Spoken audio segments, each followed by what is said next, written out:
Assalamualaikum warahmatullahi wabarakatuh. Saya yang di sini yang bernama Riki Saputra dengan NIM C0D024057 dari Program Studi Perpajakan Fakultas Ekonomi dan Bisnis Universitas Jambi. Di sini saya akan mempresentasikan sebuah PPT yang berjudul Aspek Fiskal Aset Lancar, Piutang Usaha dan Persediaan.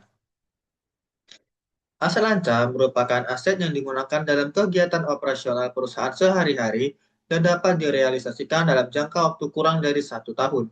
Dua komponen yang paling berpengaruh terhadap laba perusahaan adalah piutang usaha dan persediaan.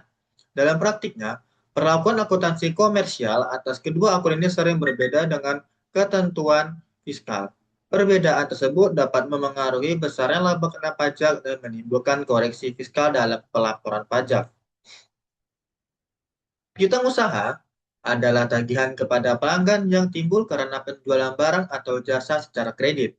Dalam laporan keuangan, piutang disajikan sebesar nilai yang dapat direalisasikan, yaitu setelah dikurangi cadangan kerugian piutang. Piutang mencerminkan hak perusahaan untuk menerima kas di masa depan. Pengakuan penghasilan secara fiskalnya, dalam perpajakan Indonesia, penghasilan umumnya diakui berdasarkan metode akrual. Artinya, penghasilan dianggap telah diperoleh pada saat transaksi terjadi, bukan saat kas diterima. Dengan demikian, penjualan kredit bisa dikenakan pajak meskipun pembayaran belum diterima. Hal ini dapat menyebabkan perusahaan membayar pajak sebelum menerima kas secara nyata. Cadangan piutang tak tertagih, secara komersial, perusahaan diperbolehkan membentuk cadangan kerugian piutang berdasarkan estimasi untuk mengantisipasi risiko tidak tertagih.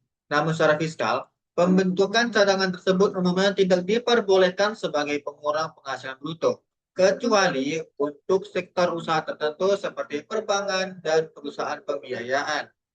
Perusahaan ini menyebabkan adanya koreksi fiskal positif dalam rekonsiliasi fiskalnya. Penghapusan piutang secara fiskal, agar piutang dapat diakui sebagai biaya secara fiskal harus memenuhi syarat tertentu seperti yang pertama ada telah dibebankan dalam laporan laba rugi komersial, yang kedua ada telah dilakukan supaya penagihan maksimal, dan yang ketiga didukung bukti yang sah. Jika hanya berdasarkan estimasi, maka tidak dapat diakui sebagai biaya fiskal. Pengertian persediaan. Persediaan adalah barang yang diakui untuk dijual kembali atau digunakan dalam proses produksi.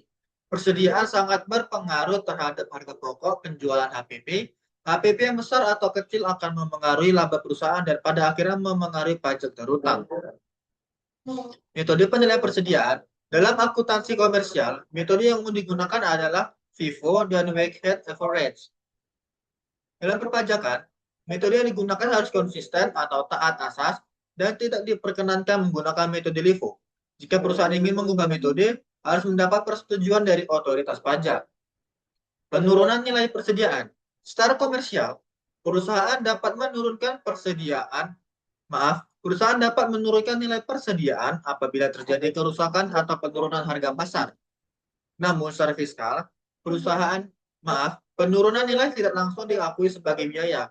Harus ada bukti nyata seperti barang rusak atau musnah yang didukung dokumentasi resmi. Jika tidak memenuhi syarat, maka dilakukan koreksi fiskal positif. Perbedaan komersial dan fiskal, perbedaan utama terletak pada yang pertama ada pembentukan cadangan piutang, yang kedua penurunan nilai persediaan, dan yang ketiga konsistensi metode penilaian. Akuntansi komersial lebih menekankan prinsip kehati-hatian, sedangkan fiskal menekankan kepatuhan terhadap peraturan perpajakan. Dampaknya terhadap pajak adalah perbedaan perlakuan tersebut menimbulkan rekonsiliasi fiskal. Koreksi fiskal positif akan menambah laba kena pajak, sedangkan koreksi fiskal negatif akan mengurangi laba kena pajak.